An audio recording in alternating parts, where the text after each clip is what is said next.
Gracias a todos por reunirse hoy aquí.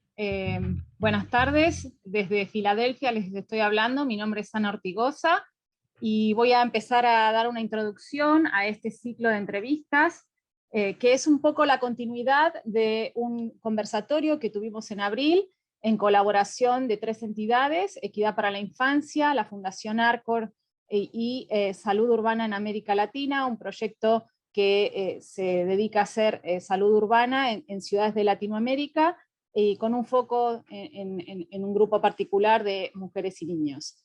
En este evento que nos convoca hoy, queremos retomar un poco las conclusiones y los diálogos que tuvimos en abril en el conversatorio sobre salud integral, malnutrición, niñez y pandemia, donde muchos de los participantes destacaron la importancia del impacto que ha tenido el COVID en la salud y en el cuidado de los niños durante este tiempo.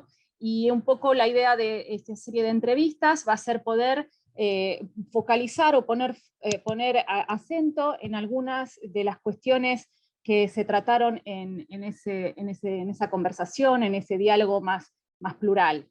Por eso también invitamos que, si quieren, después de esta charla pueden consultar algunos de los documentos que hemos resumido de esa conversación, y también los que van a surgir a partir de estas y de las siguientes entrevistas. A modo de anuncio, primero voy a mencionar la entrevista que nos convoca hoy. Tiene como protagonista a Raúl Mercer y a Eduardo Anguita, que vamos a participar junto conmigo en un diálogo relacionado con el futuro para los niños, salud integral e infancia, y que va a ser el primero de una serie que involucra también durante durante septiembre y octubre otras 2 charlas, una que va a ser el 22 de septiembre, en donde vamos a tratar más salud colectiva e infancia, el impacto de COVID-19 en la alimentación en la infancia, con la participación de Patricia Aguirre como experta invitada.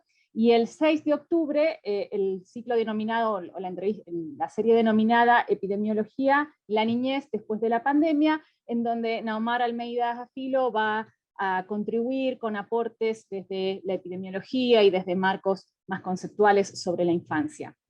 A modo de explicar un poco cómo va a ser esta serie, vamos a dar primero introducción, tanto a Eduardo, yo le voy a ceder en un ratito la palabra, y también a Raúl, y vamos a iniciar un diálogo sobre algunas preguntas que nosotros tenemos en mente o en cuestión, que tienen que ver, ¿no es cierto?, con la salud integral de la niñez, su significado, la importancia, el efecto que ha tenido COVID en la niñez, reflexionar un poco sobre la situación actual de los niños y con perspectiva al futuro. Y después podemos generar, nos interesaría que también el público y la audiencia que hoy está presente pueda interactuar a través de preguntas, a través de comentarios, que Eduardo también va a traer para que sean respondidos ya sea por Raúl, y en el caso de que yo pudiera colaborar también.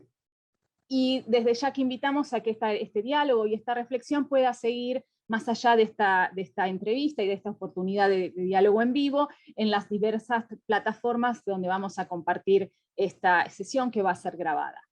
Bueno, sin más anuncio, entonces, quiero dar la palabra a Eduardo y que nos presentemos cada uno desde donde está. Bueno, gracias Ana, muy buenas tardes a todos los que se están sumando. Ya inmediatamente lo voy a presentar a Raúl. Raúl está en la ciudad de La Plata, aquí en la provincia de Buenos Aires. Yo estoy en la ciudad autónoma de Buenos Aires.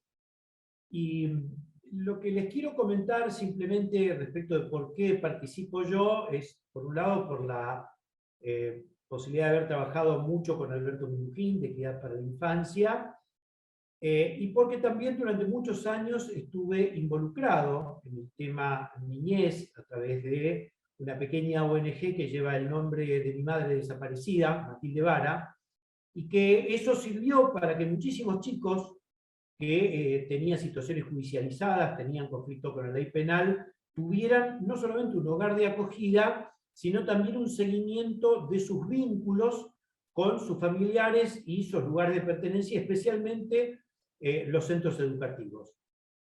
Yo soy periodista, soy escritor, he trabajado también en el ámbito académico como comunicador, y si hay algo que me dejó todo esto, Ana, Raúl, es que hay una confluencia de saberes, siempre, cuando se trata de la infancia, pero sobre todo hay una confluencia de protagonismos, y cuando me refiero a protagonismos, creo que con mayúscula hay que hablar de los sujetos de derecho, que son los niños, niñas y adolescentes. Yo lo viví muy intensamente esto, trabajando con chicos, porque si uno no trabaja con los chicos, el día que se pierde un chico, porque muchos de los chicos que están en situación de vulnerabilidad o se van o se pierden, siempre le avisan a alguno, siempre dicen algo. Y los comunicadores llegamos muchas veces a través de los medios. Yo trabajo en un par de radios, en un portal de mucha difusión aquí en la Argentina y en toda América, que es Infobae, trabajo en Radio Nacional Argentina. Nos llegan los datos siempre a través de organizaciones que están involucradas. Ahora, si no tenemos conciencia de que se trata de sujetos, y ya inmediatamente te voy a presentar, Raúl, lo voy a decir como decimos aquí en la Argentina, metemos la pata. Si no somos conscientes de que esos chicos que están en una situación de vulnerabilidad, por cuestiones de salud, por cuestiones educativas, por cuestiones sociales, son sujetos, metemos la pata. Y si nosotros somos sujetos de conocimiento, inmediatamente somos sujetos de respeto.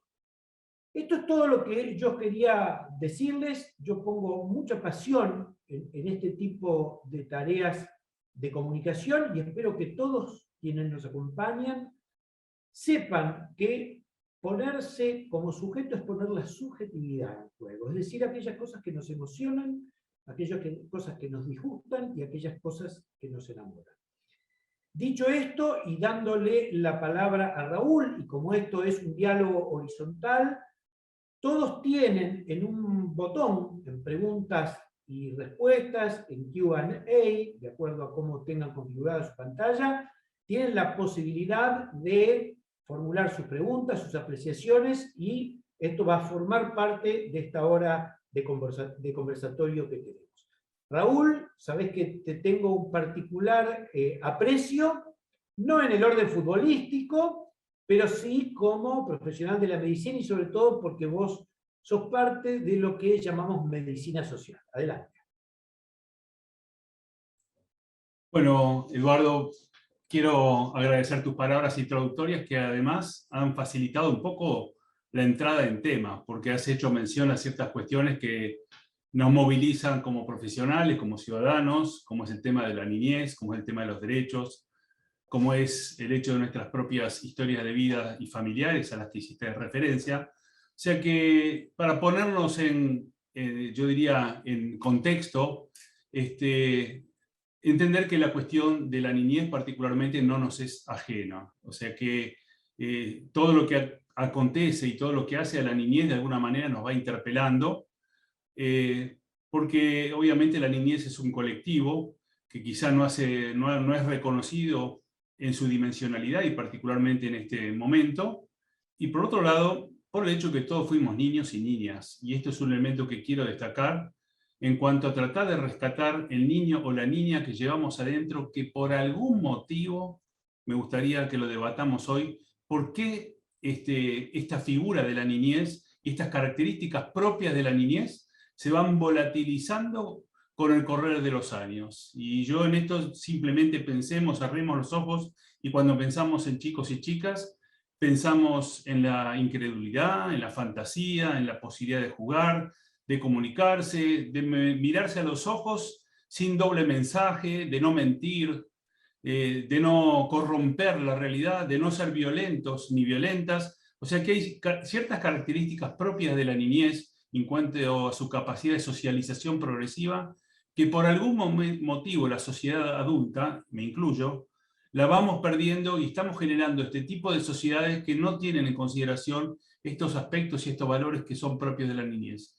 Y me corro un poquito y quiero hacer un agradecimiento extensivo también, además de tu persona, a Ana, a quien conozco relativamente hace poco, pero con quien compartimos también muchos ideales y muchos intereses, y también a dos personas que están detrás del telón. Uno es Gabriel Crespo, que nos está apuntalando desde el punto de vista técnico, y también a Alberto Minujín, colega, compañero, amigo, con quien venimos trabajando también desde hace muchos años, así que este agradecimiento extensivo a Equity for Children, Equidad para la Infancia, de posibilitar este espacio de diálogo. Y en lo personal, voy a ser muy breve, soy médico pediatra, y luego, por las vueltas de la vida, me di cuenta que el consultorio estaba un poco restringido espacialmente y que había muchas cosas que se pueden hacer en función de mejorar la salud y calidad de vida de la niñez fuera del espacio del consultorio. Y bueno, terminé mi práctica clínica que desarrollé durante muchos años.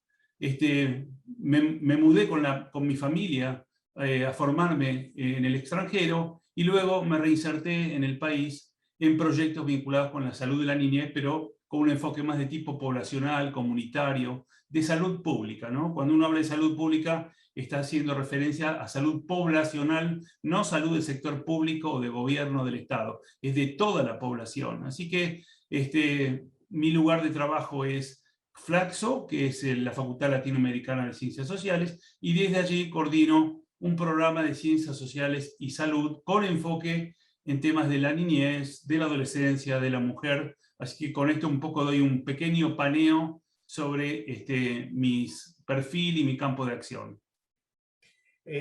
Ana, Raúl, equidad para la infancia en un tiempo de inequidades profundizadas por la pandemia.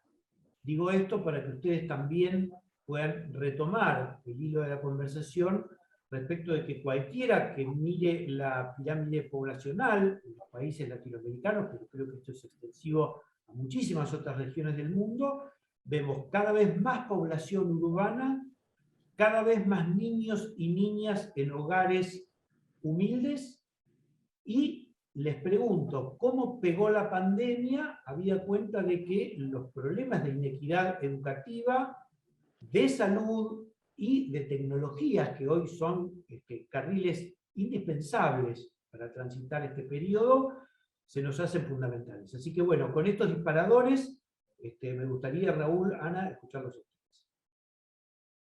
Bueno, la pandemia, y hoy nos vamos a tomar la libertad, los tres, de tratar de reflexionar sobre la pandemia más allá de la relación del virus con la gente, sino ver qué pasa en el contexto, ver qué es lo que está pasando alrededor de la pandemia. Y lo que sí sabemos hoy es que la pandemia se instala a escala global, y justamente la definición de pandemia es que es una problemática que afecta a todo el planeta, se asienta sobre un mundo que tenía sus fallas, y estas fallas estructurales están condicionadas por justamente los fenómenos de inequidad como expresión de situaciones de injusticia social, de mala distribución de la riqueza de los países, y obviamente en América Latina nos pega, y nos pega mal, porque prácticamente América Latina, si no está en el primero, está en el segundo lugar como la región más inequitativa del mundo. Esto quiere decir que es una región estructuralmente injusta. Y si ustedes me preguntan a mí cuál es la peor pandemia que afecta a la humanidad, sin lugar a dudas, la pandemia de la inequidad es mucho más importante que lo que puede ser el COVID o cualquier pandemia de enfermedades infecciosas que hayan aparecido, estén apareciendo o vayan a aparecer. El gran mal de esta época y que nos afecta como humanidad son las brechas que se expresan en inequidades, en gradientes sociales, en brechas entre ricos y pobres, en donde la población rica cada vez está acumulando más recursos. Son pocas personas las que detentan la mayor riqueza del mundo, y lamentablemente la población pobre, la clase media baja, obviamente han entrado en un fenómeno de pauperización que, si bien es un fenómeno estructural, la pandemia actuó como un elemento motorizador, acelerador, amplificador de las inequidades sociales existentes. Y esto, cuando lo vemos desde la salud pública, desde lo que se conocen como determinantes sociales de la salud, obviamente se sabe que aquellas sociedades que son más justas, o sea que no existen tantas brechas o tantas diferencias entre ricos y pobres, hacen mejor como sociedades, pero también le va mejor en la salud y en la calidad de vida, en nivel de felicidad. Y hablando de la salud más vinculada con la posibilidad de concretar un proyecto de vida que al hecho de tener o no una dolencia. O sea que cuando hablamos de sociedades que son justas, estamos hablando de sociedades inclusivas, que son sociedades que no discriminan, y en este sentido debemos reconocer que en América Latina y particularmente en Argentina somos bastante creativos en cuanto a nueva forma de discriminar por cualquier motivo. Y esto realmente es un hecho que afecta incluso a los chicos como fuente o destinatarios de la discriminación. Y en este sentido debemos reconocer que cualquier persona que sea discriminada por cualquier motivo, esto afecta a su salud y su calidad de vida.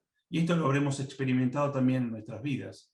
Y el tema que se menciona, la cuestión urbana, América Latina es la región del mundo más urbanizada del planeta. Y en esto te pido, Ana, si quieres hacerle un comentario al respecto en cuanto a cuál es tu visión de la relación entre salud urbana o la problemática urbana y la salud en el actual contexto, si te parece bien. Sí, muchas gracias, Raúl.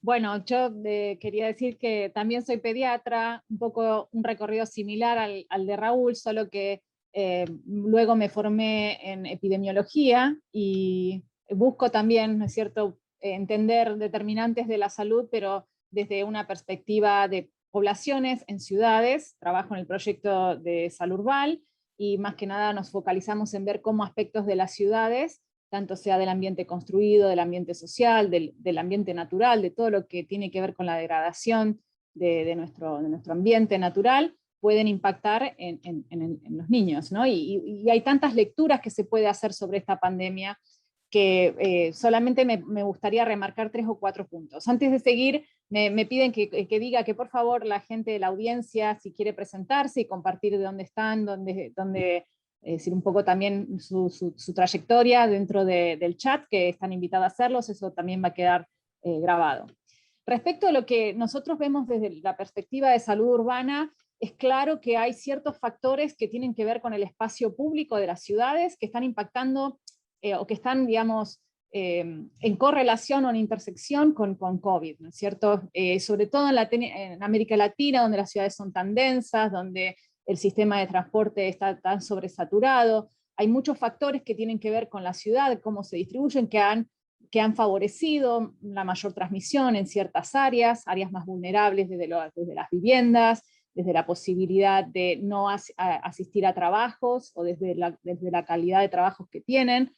Y esto de alguna manera tiene un impacto en niñez, sobre todo en todo aquello que está relacionado con mujeres, porque hemos visto que muchas de las mujeres que trabajan en el hogar y también afuera del hogar han tenido que ahora tener una carga sobre la educación a remoto de los niños, y eso impacta también en las conductas de los niños que tienen que estar más tiempo en el hogar. Dependiendo de dónde viva un niño también, y el acceso a espacios públicos, es también las posibilidades que tienen de recrearse en forma segura, en una interacción en un espacio verde que le pueda permitir interactuar con otros pares en un lugar aireado, con una disminución de la posibilidad de transmisión viral, la posibilidad de asistir a una escuela, si asisten a escuelas privadas que quizás en algunas ciudades, en algunos lugares han continuado con la educación semipresencial, otros no.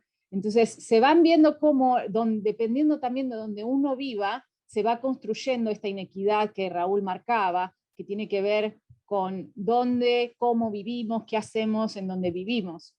Y entonces veo que el impacto es indirecto a través de lo que pasa en un hogar, el niño también sufre las consecuencias de eso, el impacto es directo desde lo social porque se le ha restringido su capacidad de acceder a educación de calidad en muchos casos, dependiendo de los recursos del hogar, y también a recreación de calidad. Y ahora, en este nuevo momento donde tenemos tanta vacunación, o en población que se consideraba al principio de riesgo, donde los vacunados han sido los adultos, los jóvenes, mayores, los niños empiezan a ser ahora el nuevo, ¿no es cierto?, grupo target, grupo, digamos, de impacto del virus, de la infección viral. Aquí en Estados Unidos, en Filadelfia, se ha empezado a ver que la mayor carga de hospitalizaciones está en la niñez, están en los niños menores de 6 años o niños escolares. Y entonces digo, estamos entrando en otra etapa donde los niños no solo han sido vulnerados en sus derechos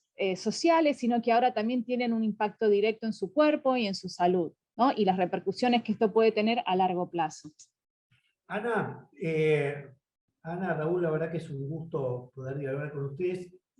Me vino a la memoria algo que a mí me tocó vivir aquí en la Argentina después de la famosa crisis de 2001. Acá está entrando mucha gente de Argentina, pero también de muchos otros lugares de Latinoamérica y de Estados Unidos. Y yo recuerdo en una oportunidad que como periodista fui a una escuela en La Matanza en el año 2004. Me recibió el director y en un momento me empezó a contar cuál había sido la experiencia después de la crisis de 2001, y que era un hombre más alto que yo, que soy bastante grandote, se me pone a llorar y me dice: al fin recuperamos la escuela como tal. Al principio los chicos venían solamente a comer. Yo no me olvido más de eso porque me pareció quizás ese registro, ese termómetro de que las inequidades, cuando son procesos colectivos y hay una participación de políticas públicas, estimulan a los padres y a los chicos a esto que decíamos antes, a que sean sujetos activos. Como ustedes tienen muchísima experiencia y tienen muchos casos para contarlo mejor, en algunos minutos pueden ilustrarnos con algunas experiencias que puedan ser vistas desde distintos lugares, con distintas identidades, pero con la misma fuerza para todos. Bueno, antes de entrar en la cuestión específica de tu pregunta, Eduardo, quisiera compartir con la audiencia una publicación que salió este año, que es el Informe Regional de Desarrollo Humano del Programa de Naciones Unidas para el Desarrollo, que se llama, llamativamente, ¿no? Atrapados, alta desigualdad y bajo crecimiento en América Latina. Y esta cuestión de estar atrapados identifica metafóricamente, y apelando a la palabra que vos nos dijiste, la palabra mágica, que son las subjetividades, es pensar que estamos metidos en una trampa, de la cual la niñez también forma parte. Y en esta trampa, hoy, contribuyen 3 factores. Por un lado, la concentración del poder. El segundo elemento, la violencia en todas sus formas de expresión. Y el tercer factor, que está relacionado con lo que también comentaste recién, que son los elementos vinculados con el diseño de políticas, con efectos a veces más indeseables e inesperados, en donde dentro de esas políticas están también las políticas de los sistemas de protección y las respuestas sociales frente a las crisis. Y en este sentido, si hay algo que atraviesa toda América Latina, lamentablemente es la alta desigualdad y el bajo crecimiento y la baja productividad. O sea que esta cuestión del COVID, de la pandemia, se da, como dijo recién Ana, en un contexto. Y este contexto es un contexto geográfico, es un contexto demográfico, es un contexto social, político, comunitario, pero también el contexto del hogar hace que esta situación de la pandemia sea atravesada de manera diferencial. Y es justamente donde estamos trabajando, es sobre estas diferencias. Tratar de visibilizarlas, tratar de magnificarlas y por sobre todo tratar de denunciarlas, porque como dijiste vos al inicio, Eduardo, hiciste referencia a los chicos y sus vulnerabilidades. Y hoy no solamente pensar en los chicos en sus vulnerabilidades, sino en sus vulneraciones. O sea que esta cuestión también visibilizarla como situaciones de vulneración de derechos. Y cuando empezamos a analizar todo el mapa situacional, y cuando vos preguntás en cuanto a situaciones de ejemplos que nos permitan visibilizar estas problemáticas, yo también compartiría esta pregunta con la audiencia, que es preguntarles a ustedes cómo están pasando la pandemia, cómo la están atravesando, cómo están atravesando la pandemia sus familias, cómo lo están atravesando ustedes como profesionales, independientemente de sus lugares particulares de trabajo. Y es muy probable que cuando empecemos a recolectar la información, por lo menos en la imaginación, porque lamentablemente no puedo establecer un diálogo cara a cara, pero sí podemos observarnos virtualmente, es muy probable que no todo el mundo esté atravesando la pandemia de la misma manera, y que esto está condicionado una vez más por el contexto, y en este sentido es distinto pasarlo a una zona rural o una zona urbana, dentro de una zona urbana tener una vivienda digna que no tenerla, tener las comodidades básicas que de alguna manera permitan un desarrollo y un sostenimiento de la actividad y de la dinámica familiar. Implica, obviamente, sostener ciertos principios básicos que hacen a derecho, como es la continuidad educativa. Entonces, cuando uno empieza a analizar todos estos factores y ve cómo estos factores van permeando la realidad en toda la región de América Latina, vemos que la pandemia tiene un efecto disruptivo, o sea, rompe las estructuras y los vínculos que existen en la sociedad, y yo diría que nos estamos descapitalizando socialmente a partir de los fenómenos de disrupción que se dan en todo el entramado de la sociedad, en todas las relaciones entre las personas, entre los amigos, entre los familiares, entre los compañeritos y compañeritas de la escuela, entre los jóvenes, entre los compañeros de trabajo. O sea que el efecto disruptivo hay que valorarlo en términos de sus consecuencias, tan importante como es el efecto mismo de la pandemia, o sea, el efecto o el impacto infectológico. O sea que hay que ver más allá de la cuestión viral para poner algún tipo apelativo. Me levantaste la mano, Eduardo, Sí, ¿no? porque me haces pensar en algo, y también lo quiero compartir con Ana, que yo he crecido con esos lemas de la niñez es el futuro, los niños y las niñas son el futuro, y en realidad cuando se hizo la Convención Internacional sobre los Derechos de Niños, Niñas y Adolescentes, yo tomé conciencia de que son el presente, que no es el futuro. Y lo que vos decís, lo disruptivo de la pandemia, para quienes nos hemos formado culturalmente y con conceptos quizás de la época patriarcal y analógica, ahora se nos revientan esos conceptos, y muchas veces, y esto se los digo a ustedes como, lo comparto, pero más como interrogante, como expertos que son, muchas veces no somos conscientes de cómo nos afecta en nuestro propio entorno familiar. Es decir, no sabemos cómo tratar con nuestros chicos.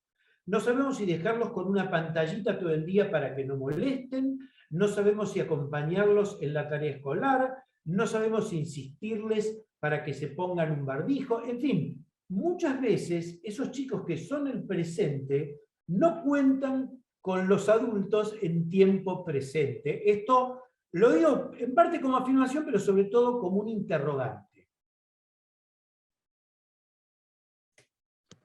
Eduardo, si me permitís intervenir, respecto a lo que vos decías de la escuela, creo que es ejemplificador, eso lo que vos comentabas para la gente que no es de Argentina, la crisis de 2001 fue una crisis económica muy importante, tuvo casi el efecto de una catástrofe climática como puede ser un huracán, porque fue realmente disruptivo, y esta pandemia tiene algunas semejanzas con eso. Obviamente no es una crisis desencadenada por algo social, si bien tiene una consecuencia social, fue desencadenada por una infección, o sea, hay un agente infeccioso.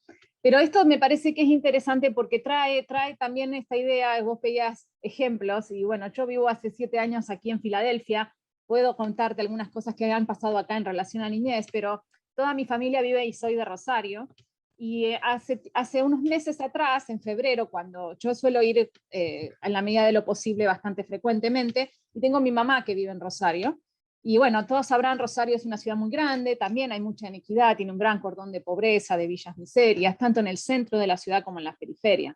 Y mi mamá vive en una zona urbana céntrica, hacía mucho calor un día de febrero y decide ir a tomar un helado, a una heladería, a comprar un helado. Obviamente estaban todas estas medidas ya de impuestas de COVID, la idea era comprar un helado, un paquete de helado y llevárselo a su casa y comerlo en su casa.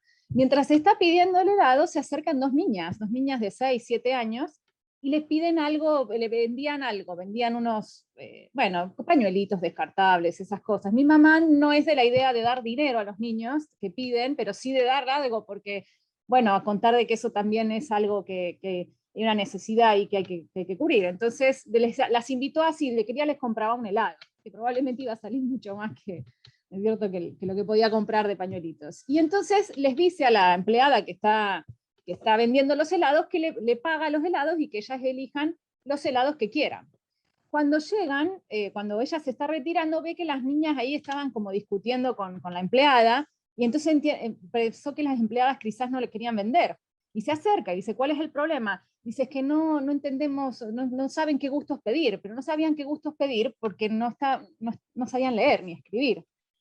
Y entonces mi mamá empieza a entablar un diálogo y dice, bueno, claro, estaban iniciando la escolaridad, ¿no? O sea, no era esperable quizás con 5, 6, 7 años que a lo mejor supieran fluidamente leer y escribir, pero entonces les pregunta por la escuela, y ustedes estaban yendo a la escuela, sí, dice, pero ahora, bueno, con todo esto que pasó, no podemos seguir yendo a la escuela porque tenemos que estar en nuestra casa, y la verdad que en nuestra casa hace falta, digamos, la comida, y hace falta trabajar, y nosotras salimos a vender para poder ayudar, ¿no es cierto? O sea, esa idea de que el niño empieza a hacerse adulto de golpe por una crisis, ¿no? Entonces, ahí vemos, yo creo que en ese ejemplo está bien reflejado cómo es la disrupción sobre la niñez, porque vemos que en realidad hay varias capas. Es decir, la capa primera es la falta de acceso a derechos, que bueno, podemos decir que esos padres son malos porque están tratando todos de sobrevivir en algún punto. Entonces esta idea de pensar que, bueno, sí, son niños que deberían por sus derechos estar estudiando, estar en su hogar, estar cobijados, pero que por la situación que impera en el hogar también tienen que salir a tratar de contribuir a la supervivencia. Y en esta supervivencia pierden arraigo con la escuela, que como vos decías, es un lugar que tiene mucho más que funciones que la educativa. Tiene la función de cobijar al menos en una gran parte de las horas del día a un niño, les dan de comer, les dan un marco social para formarse como ciudadanos, ¿no? Eso es algo que, aunque uno trata de mantenerlo remotamente, se pierde, porque tiene que ver con la interacción de las personas en el lugar de la escuela, en el ámbito escolar. Y digo, pensándolo más allá, porque siempre tenemos esta idea que todas estas medidas para las pandemias van a ser transitorias, yo me pregunto si esto realmente va a ser transitorio, porque un niño que pierde el arraigo con un sistema, como es el sistema de la escuela, y cuando entra en un proceso que es el sistema del trabajo, esa adultización precoz de un niño, si ese niño puede volver después a ser el niño que era, y si puede volver a la escuela, y si puede volver a readquirir características de comportamiento y de interacción que las pierde cuando empieza a estar en la calle, cuando adquiere todas estas, ¿no es cierto?, reglas del callejeo.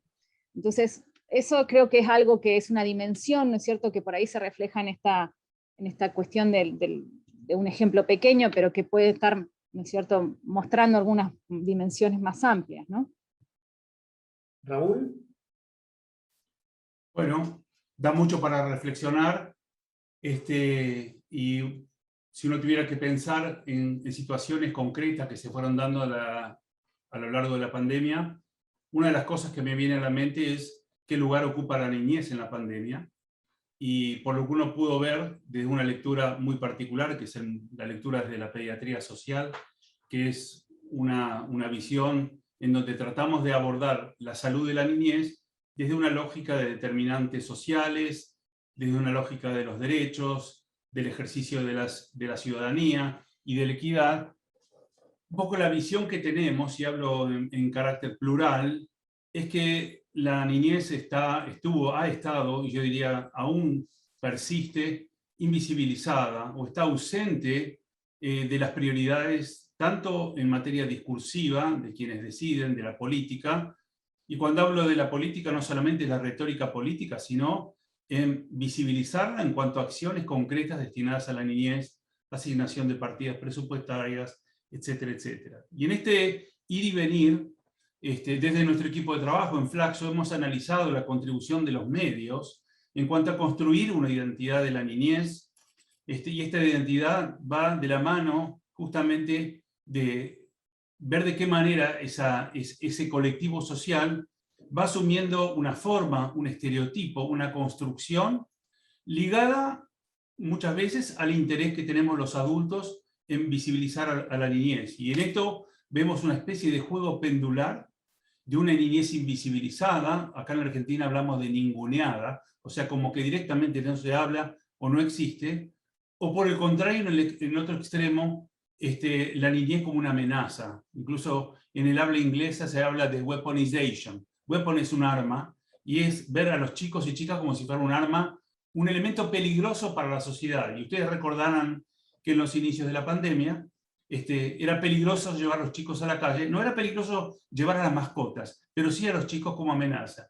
Y hoy vuelven a aparecer como una supuesta amenaza producto del comportamiento diferencial del virus, donde los chicos y chicas lamentablemente son terreno fértil para la difusión de la pandemia.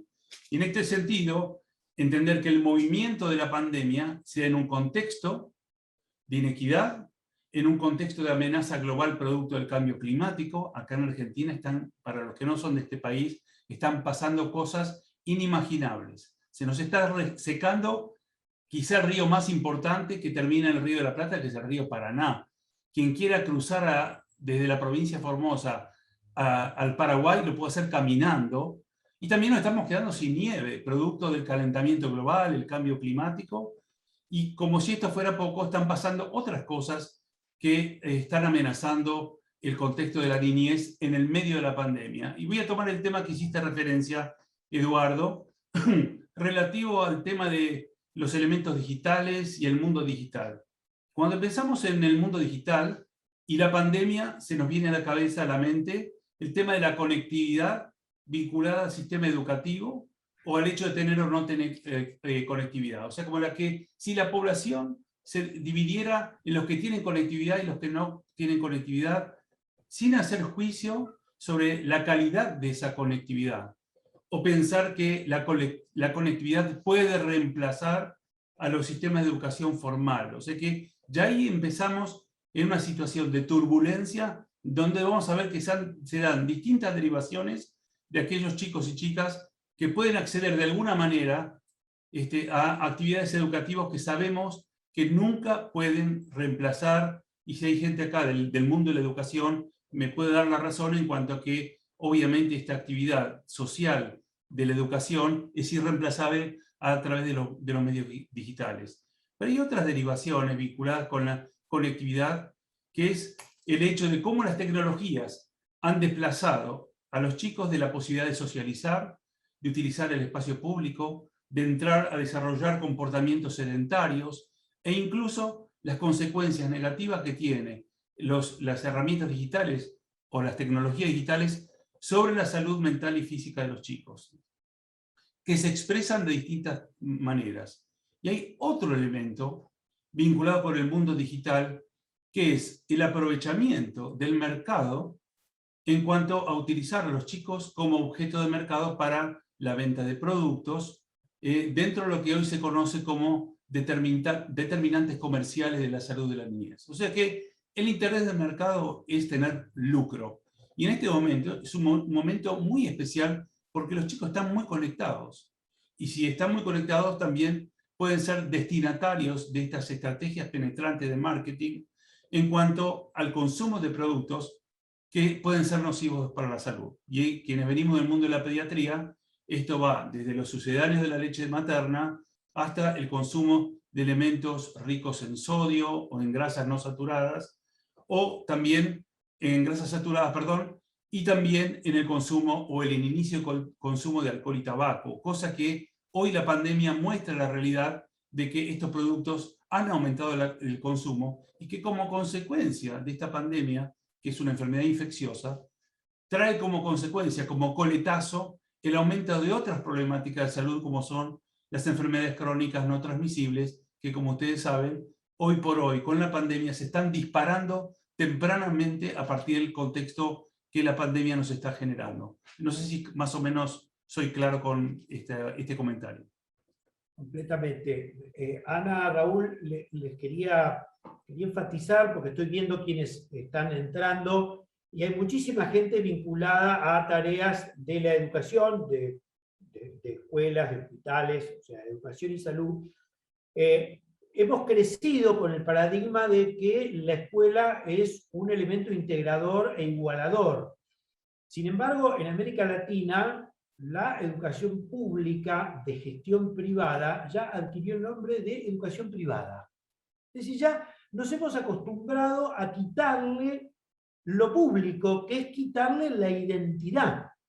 Entonces, lo que yo les quiero preguntar es qué hacemos frente a un panorama que se vive con inequidades, creo que en toda América Latina, corríjanme, pero es un tema que yo sigo periodísticamente, lo sigo bastante de cerca, que en la mayoría de los países a estas desigualdades sociales, laborales, desigualdades por ingresos, después se reflejan en establecer desigualdades estructurales en materia educativa, con normativas y legislaciones que permitan que esto quede anclado.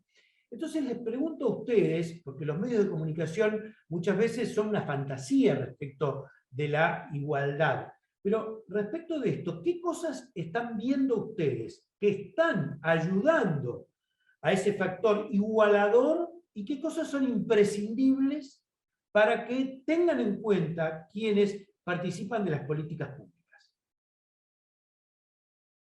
Empiezo yo. Ana. Bueno, Vos yo sos quería hacer la orquesta, Eduardo. ¿Quién sigue? No, eso lo deciden ustedes. No, yo quería Son hacer adultos ya, son adultos ustedes. un breve comentario sobre, siguiendo un poco lo que Raúl mencionaba sobre las enfermedades no transmisibles, lejos de ser autorreferencial, pero sí por haber tenido idea y haber colaborado en un trabajo que se hizo en Cataluña. Nosotros hemos visto, o sea, hubo una encuesta que registraba durante los primeros meses de la pandemia en España, fue muy estricta, es casi igual a la que fue en Argentina, muy restrictiva. Los niños y los jóvenes no podían salir ni siquiera a dar una vuelta a la manzana, solo podían salir en el caso de que los padres no tuvieran con quién dejarlo y tenían que hacer alguna tarea de mandados, de tareas domésticas, pero si no, siempre estaban en su casa. Y lo que hemos visto, o sea, esto era una encuesta que estaba destinada a menores de 17 años, se vieron varias cosas. La primera es un aumento, como mencionaba Raúl, de la exposición a pantallas, bueno, porque mucho de la educación estaba también ligado a eso. Y segundo, pero que era lo más alarmante, que también hay mucho más sedentarismo. Eso en todas las edades, en general más en los púberes, en los adolescentes, y más en los varones. Quizás también porque existe también una tradición en los varones, o más diferenciación en lo que tiene que ver con las tareas domésticas. Quizás las niñas a lo mejor al estar en su casa también tenían más obligación de cumplir ciertas tareas domésticas que implicaban cierta actividad física, que los varones no, más pegado a jugar a videojuegos. O sea, ahí empieza a haber una diferenciación de roles, dependiendo de género, que por ahí protegen un poquito más a las niñas en algunos contextos de tener del sedentarismo. Pero en general también lo que hemos visto es mucho sobre todo alteración del sueño en menores de 6 años, o sea, hay una disrupción que tiene que ver con un estrés en las familias, independientemente del estado socioeconómico. Y bueno, sí, claro, esta pregunta de cómo esto va a impactar a largo plazo en el contexto de las enfermedades no transmisibles, porque la obesidad y la malnutrición ya son una pandemia que está instalada en nuestra región, en nuestras ciudades, en nuestros países, y que esto, cuando uno adquiere una conducta, y sobre todo a temprana edad, es muy difícil después de revertirla. Entonces esta cuestión de estar, digamos, pegados a una pantalla, ya sea para hacer actividad física, para educarnos, para entretenernos, cómo eso se revierte después mostrando otras alternativas. Y con esto lo conecto con lo que vos traías ahora, que tiene que ver con la importancia de lo público y del espacio público. Es decir, en otros diálogos, en el diálogo previo que tuvimos en esta conversación que yo mencionaba antes, participó mucha gente de Latinoamérica que son activistas o movimientos sociales por la ciudad y por el derecho a la ciudad. Y en eso la importancia de cómo la posibilidad de tener, bueno, no solo vivienda digna, porque eso asegura a lo mejor también espacios para recreación dentro de la misma casa, pero también el acceso a espacios verdes de calidad para que los niños puedan jugar, para que los niños puedan interactuar, la posibilidad de transportarnos de forma segura, el incremento de las bicicletas y las bicisendas, las ciclovías, todas las actividades que se pueden desarrollar, que muchas ciudades lo hacen, como que tienen finalidades recreativas, pero también integrativas de toda la familia, de todos los espectros de edad, de grupos etarios. Cómo esas cuestiones que tienen que ver otra vez con ganar la ciudad, como ciudadanos, como pobladores, pueden ayudar en algún punto a mitigar alguna de estas consecuencias, porque podemos realizar más actividad física, porque nos ayuda a integrarnos de una forma segura, porque cobija de alguna forma toda esta desazón que se sienten a varios niveles, ¿no? de la población. Sí. Tengo un par de preguntas que llegan de quienes nos están escuchando y participando. Una de Julia Grimsdich, que dice, para Raúl, ¿hay algún tipo de estadísticas de niñez y enfermedades vinculadas a la pandemia o derivadas como consecuencias mentales, de comportamiento, hormonales, etcétera? Y aclara, tengo registro de casos al por mayor que aparecen en una cadena de oración por la salud y me ha sorprendido diariamente con la cantidad de niños afectados y hasta suicidios de púberes y adolescentes.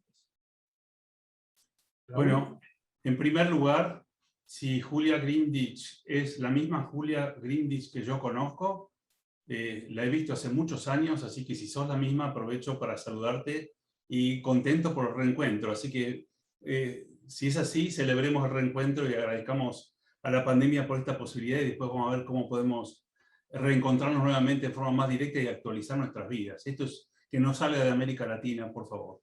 Y en cuanto a su pregunta sobre los efectos de la pandemia, hay cierta información que va a necesitar tiempo para tamizarla, para procesar, porque para obtener datos poblacionales hace falta datos, tiempo para hacer un análisis comparado entre lo que es la pre-pandemia, la intrapandemia y el tiempo que vendrá.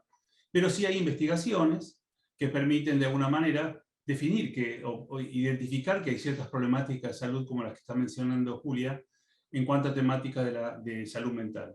Y esto también, lo que algunos autores, utilizando un enfoque que se denomina enfoque de curso de vida, que es ni más ni menos que ver cómo las trayectorias de las personas se van modelando a lo largo del correr del tiempo, que es un enfoque que no es exclusivo ni excluyente del periodo de vida de una persona, sino que trasciende a las generaciones, o sea que tiene un fuerte componente intergeneracional.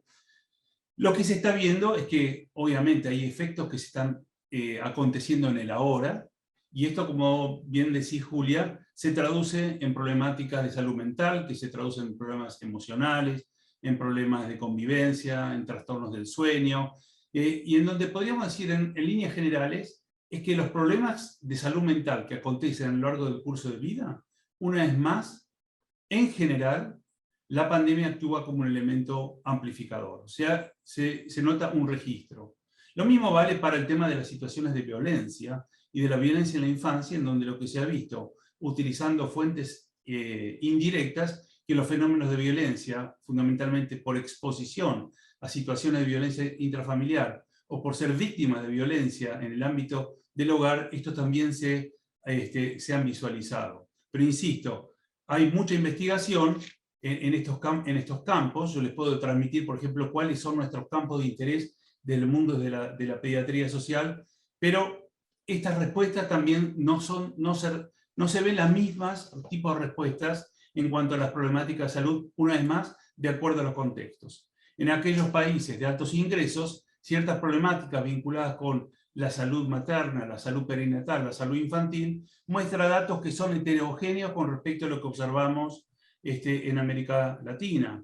Esto vinculado con la presencia, el aumento o no de la mortalidad materna, el aumento de ruptura de embarazos ectópicos o de la prematurez, en donde para el caso de la prematurez, en ciertos países de América Latina se ha observado una reducción, en Europa, mientras que para América Latina se ve el fenómeno opuesto. En definitiva, se están observando respuestas, estas respuestas no son las mismas, y para el caso de la violencia creo que hay mucho oculto, porque si pensamos en el derecho de los chicos, me refiero al derecho a ser escuchado y tomado en consideración seriamente, que es el artículo 12 de la Convención de los Derechos del Niño, estos derechos han sido cercenados. Así que imagínense ustedes la metáfora de los chicos y chicas que están con el barbijo o el cubreboca, que es parte de la pandemia, algunos multicolores, que es parte de la moda, y otros que están amordazados porque sus canales de expresión están totalmente cercenados. Y los canales habituales a través de los chicos, de cuales los chicos expresan sus voces, son o las escuelas, o los servicios de salud, o los sistemas de protección de derechos de la niñez. En algunos países se ha observado que hay un mayor número de demandas de consultas telefónicas justamente por situaciones de violencia. Y esto también lo acaba de mencionar Ana con relación a la temática de género. Nosotros este año hemos terminado un informe para la OPS, que es la Organización Panamericana de la Salud, sobre la relación género-salud durante la pandemia. Y hoy, una vez más, cuando utilizamos una lente diferente para analizar las problemáticas, aparecen ciertas cuestiones que están invisibilizadas o están soslayadas. Lamentablemente, la dimensión de género aparece fundamentalmente a situaciones de violencia, pero otras cuestiones vinculadas con el mundo laboral, con la doble o triple jornada de trabajo, producto de la carga que recae justamente sobre las mujeres en cuanto a la función de cuidado, la función laboral, la función educativa, en donde generalmente son las madres, mujeres, las que suplen justamente esos roles dentro de la sociedad, y también en cuanto al impacto negativo que tiene la pandemia sobre el cuerpo de las mujeres y de los varones. Se sabe que los varones enfermamos y morimos más con respecto a las mujeres, pero hay otras cuestiones que hoy no sabemos y que recién están empezando a aparecer en cuanto al comportamiento diferencial en la relación entre la pandemia y el colectivo de mujeres. Y esto podría ser extensivo a otros colectivos de la sociedad que también están afectados por la situación de pandemia, desde el colectivo LGBTQI hasta otros grupos de la población como los portadores de VIH, en donde por el efecto mismo de la pandemia, todo lo que no sea COVID no existe. Y nosotros sabemos que las problemáticas de la población siguen y hay que dar un tipo de respuesta. Adelante, Eduardo. No, disculpame que te interrumpa, pero como hay algunas preguntas y que también queremos invitar que en los minutos que nos queden traten de formular las inquietudes y las preguntas, vamos a tratar de hacer, como se dice habitualmente, un ping-pong.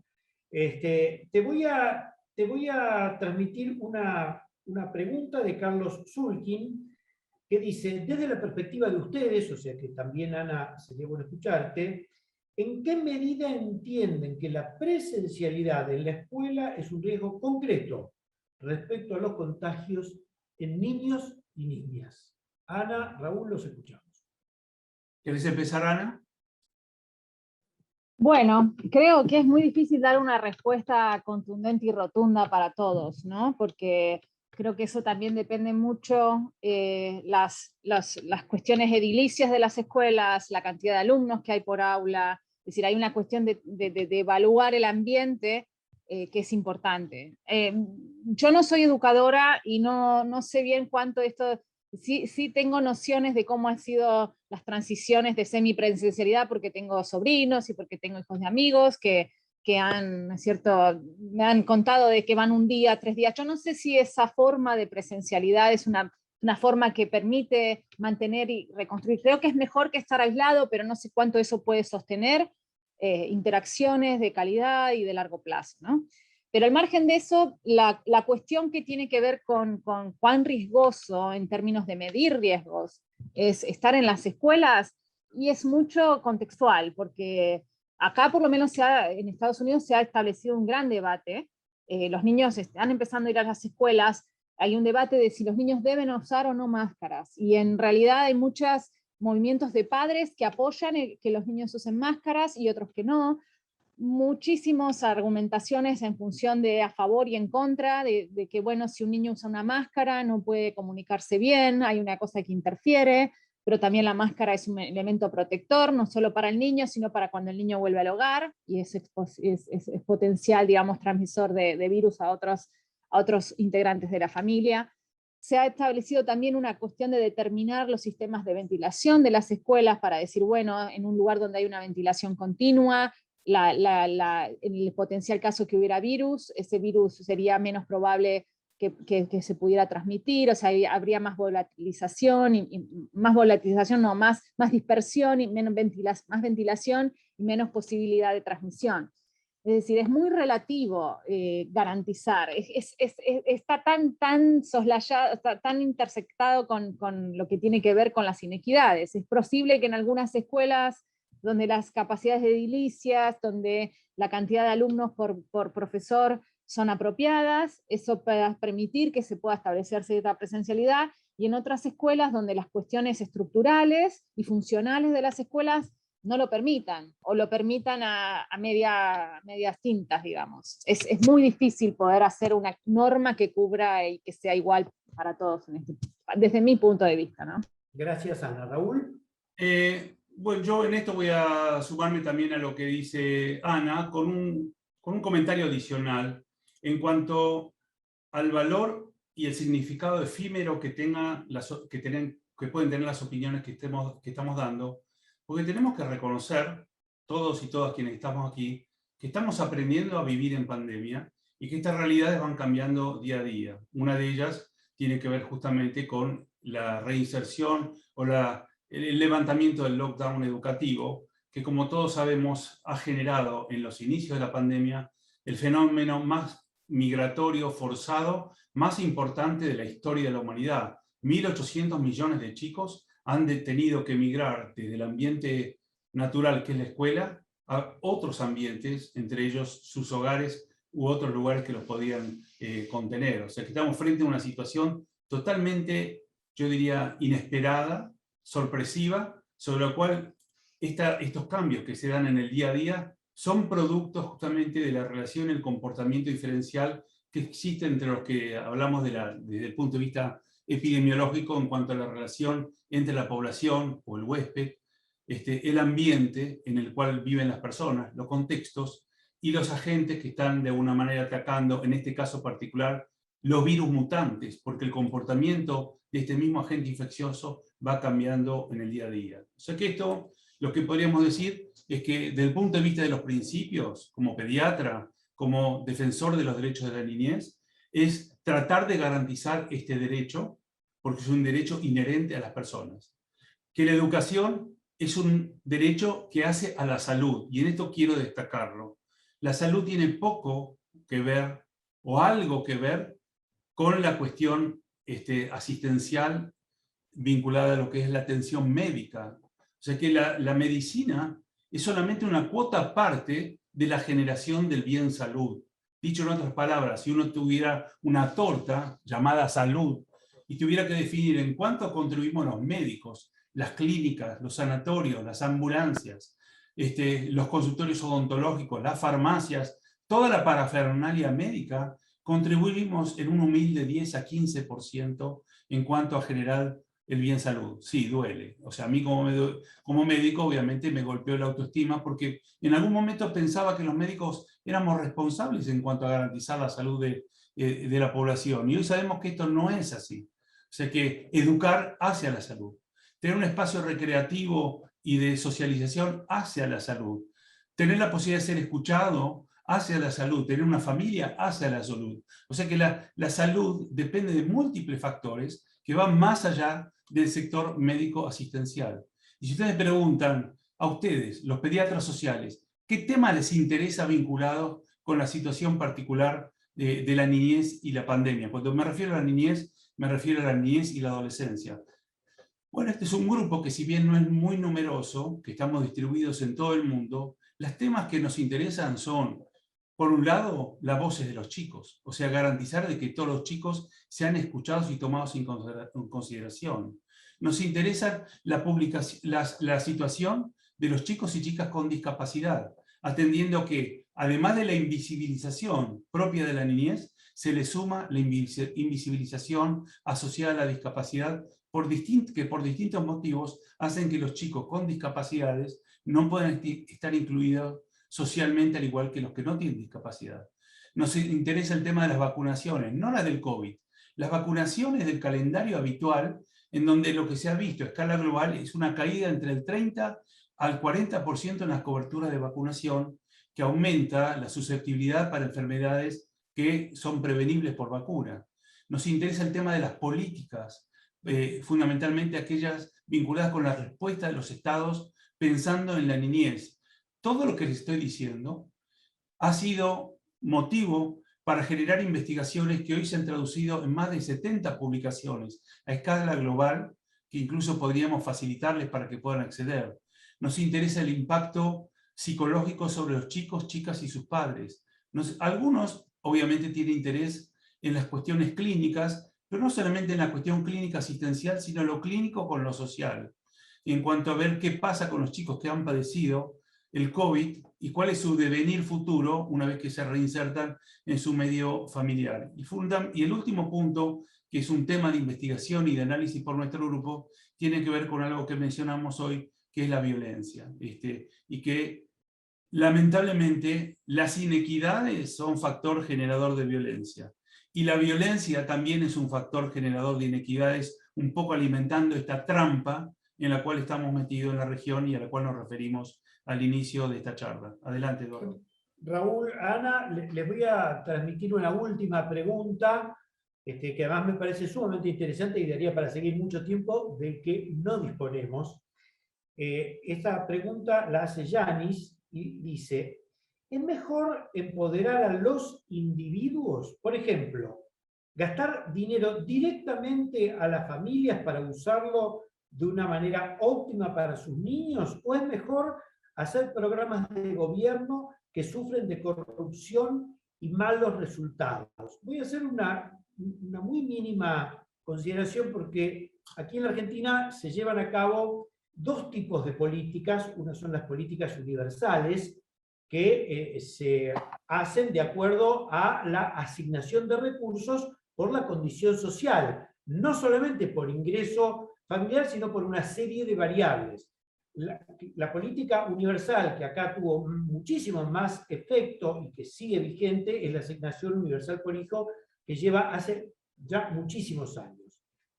Ahora, también es cierto que en situaciones de pandemia hay otros recursos que siempre se aplicaron aquí como políticas públicas en la Argentina, que son los recursos que se entregan a las organizaciones sociales, para los cuales hay menos control, pero por otro lado, esas organizaciones sociales son las que tienen mediadores. Es decir, en cualquier barrio de emergencia, en cualquier villa miseria, las organizaciones sociales, las parroquias, tanto de credo católico como evangélico, como de organizaciones sociales no confesionales, reciben asignaciones precisamente para que sus mediadores puedan estar en los comedores, puedan estar en la educación, en la asistencia directa, tocando timbres, ayudando en la seguridad del barrio. Entonces, se combinan las dos cosas. Me gustaría que ustedes hagan una consideración sobre esta pregunta de Yanis, así, Ana, después podés cerrar el encuentro.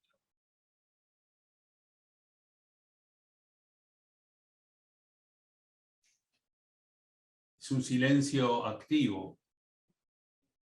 ¿Tomo yo la palabra? Por favor. Bueno, recordarás que el nombre de la persona es Yanis. ¿Quién hizo Yanis. Yanis. Yanis. Yanis con I latín. Perfecto. Bueno, el tema de las políticas y el diseño de las políticas y los sistemas de protección ha sido también mencionado al inicio como un elemento que condiciona esta trampa en la cual estamos metidos. Y lo que podemos ver es que no todos los países están generando, yo diría, la misma calidad en cuanto a los sistemas políticos que hacen a atender este momento tan particular. Algunos más, yo diría, autoritarios, otros más participativos. Cuando hablamos de programas o políticas focalizadas o universales, obviamente esto está sujeto a la situación particular de cada país en cuanto a la disponibilidad de recursos. Lo que mencionaba Eduardo en cuanto a políticas de carácter universal, son políticas que hacen a derechos. O sea, cuando hablamos de derechos hablamos de universalidad, de interdependencia, de indivisibilidad. No hay derechos más importantes que otros. Por ejemplo, en nuestro país se dio en algún momento un debate en qué es más importante, si la salud y la educación. Esta es una discusión que no tiene ningún sentido. Es tan importante la salud como la educación. La educación hace a la salud también. O sea que otra de las características de los derechos es que son equijerárquicos. No hay un derecho más importante que otro. Y también garantizar que los chicos puedan salir a jugar es una cuestión que hace a derechos. Y tenemos que, de alguna manera, en este contexto, ¿cómo garantizar que todos los chicos y chicas puedan tener este derecho garantizado?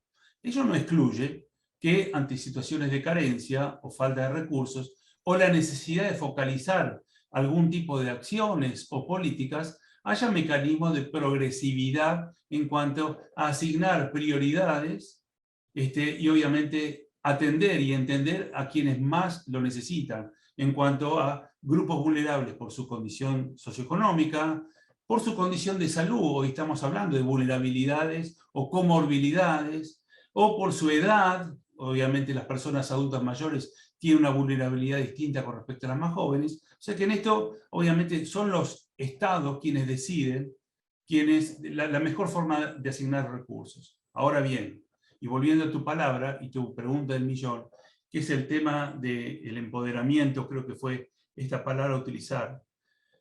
Todo lo que tenga que ver con el empoderamiento, con la capacidad de agencia, con garantizar la autonomía, son cuestiones que hacen a derechos.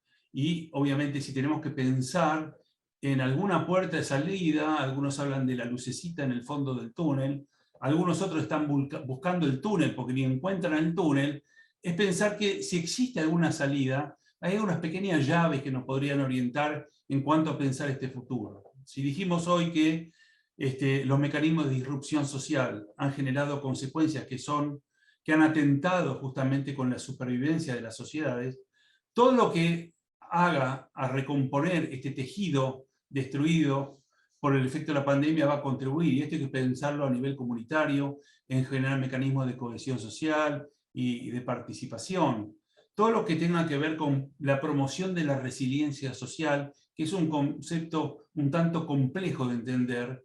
Originalmente este concepto de resiliencia surgió de los estudios clínicos individuales. A mí en lo personal, como pediatra social, me gusta más la resiliencia como un elemento que caracteriza a las sociedades, entendiendo que todas las sociedades, independientemente de estar en una condición o no de pobreza, tienen sus capacidades, tienen sus recursos, tienen sus activos sociales como un elemento que hace al entramado social y que se da en todas las sociedades, en todos los grupos de la comunidad. En definitiva, y el otro elemento también importante, y creo que vale la pena este diálogo, este conversatorio, es pensar en la niñez como un punto también que nos marca el rumbo a futuro.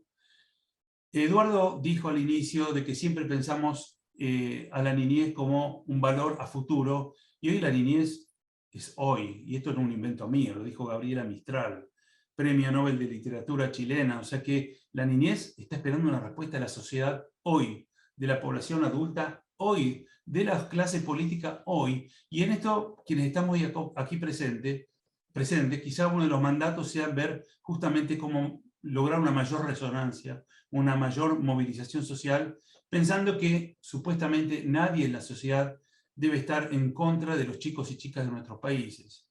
Entiendo yo que hoy la niñez es más importante que un partido político, es una causa, y en esto destaco justamente la importancia de generar estos debates, estos encuentros, que si bien están atravesados por una gran dosis de virtualidad, también están atravesados por una gran dosis de emocionalidad. O sea que esto es un poco también lo que queríamos transmitir con ustedes en cuanto a que son temas que nos atraviesan la vida, y pensando en esta situación particular, este espacio además de un lugar de intercambio, de experiencias, de conocimientos, de vivencias, de opiniones, no vendemos verdades, estamos transmitiendo simplemente nuestras formas de pensar, sirvan también como un espacio de acogimiento, de encuentro y, ¿por qué no?, de luchar contra los efectos de la pandemia en cuanto al aislamiento y la soledad.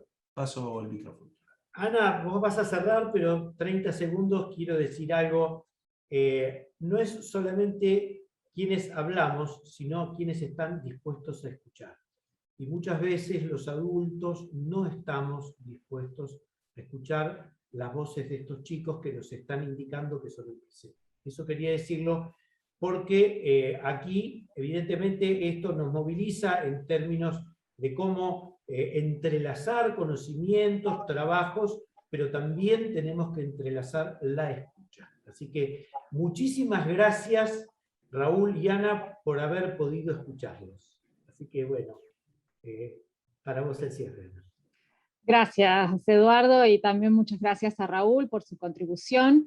Especialmente, Eduardo, gracias por acercarnos, ¿no?, a esta forma de dialogar y poder hacer que esta fluir de información también sea digerible y aceptable por no solo las personas que estamos en pediatría y trabajando en salud, sino que también llegue a otros, que veo la diversidad de audiencia que tenemos. Estoy feliz de pensar que esta discusión se extiende a otros ámbitos y veo la asistencia de hoy marca la preocupación que hay por la niñez. Y retomo esto último que dijiste porque creo que fue también con las mismas palabras que abrió Raúl la conversación, esta idea de ponernos en subjetividad y tratar de pensar con vocabularios, con valores que teníamos como cuando éramos niños. Y poder hacer eso tiene que ver con una idea de poder no solo empatizar, porque es necesario, es un ejercicio de humanidad en nuestras comunidades, sino también porque es un llamado a actuar hoy, por hoy y para mañana también. Es decir, por esta idea de que forjar hoy es importante para el niño que soy y para el hombre o el ciudadano que será en el futuro, pero que el hoy es porque el niño también es un sujeto de ciudadanía. Entonces, esa es la llamada urgente y la convocatoria, la idea de pensar las multiplicidades de consecuencias que esta pandemia puede tener, que se superponen a las consecuencias de la inequidad que ya veíamos antes. Creo que nos hace preocupar porque vemos que muchas cosas que tienen que ver con la pobreza, con la falta de acceso a derechos, se acrecientan. Muchas otras cosas, por la particularidad del virus, se incorporan, como tiene que ver las consecuencias sobre el cuerpo, sobre las enfermedades mentales, sobre las posibilidades a futuro que puede traer esto en el desarrollo de factores de riesgo para enfermedades no transmisibles, como hablábamos, el sedentarismo, la calidad de la alimentación, el cuidado, la desconexión con sistemas como la escuela, el trabajo incipiente de los niños, la migración de los niños que hablábamos. Todo eso es algo que lo estamos viendo y que va a tener una repercusión en el futuro. Pero creo que también esta situación crítica y un poco que hemos hablado sobre las consecuencias malas que puede traer, tiene que también llevarnos a pensar en esto que mencionaba Raúl sobre la resiliencia como colectivo, como seres humanos, y pensar entonces que puede ser un lugar para una oportunidad para retomar la importancia que tiene niñez como por sí misma en la agenda de gobiernos, en la agenda de investigación, en la agenda de cada uno, de lo que hace cada uno todos los días, y poder pensar entonces en que esto tenga más fuerza para poder instalarse en una forma sostenible en el tiempo. Todos los derechos, como hablaba Raúl, se superponen, no son similares en términos de urgencia, en términos de necesidad de tomar acción. Para cerrar, me gustaría hacer este ejercicio de pensar, porque fue un diálogo que también tuve con mi mamá, y de pensar, bueno, somos adultos, quizás, como hablábamos al principio, la infancia nos quedó lejos, no podemos tan fácilmente recordar que vivimos, pero seguramente hay alguna generación que ha pasado crisis importantes, la crisis económica del 2001, la pandemia, mi mamá, que tiene 75, pasó una epidemia de poliomielitis, y entonces, ¿cuánto de esas cosas que recordamos cuando fuimos más jóvenes, que han impactado como sociedad, que nos han impactado cuando fuimos niños en otras epidemias, todavía recordamos? Y quizás ese es el ejercicio para empezar a empatizar de qué recordarán estos niños de hoy en el futuro y cómo eso va a impactar en sus vidas y en el curso de sus vidas a largo plazo.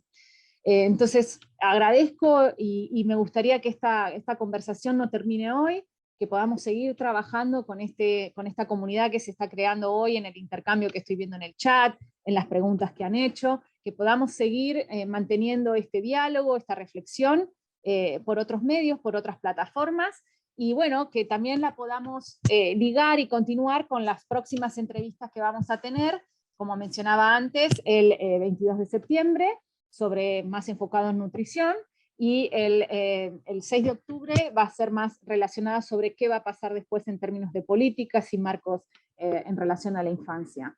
Quiero, bueno, agradecer desde ya a la Fundación Arcor, que sostuvo y nos ayuda a llevar este evento adelante, a Equidad para la Infancia y también a Salurbal, y dejo si alguien quiere decir algo más, desde ya por mí, muchas gracias a todos.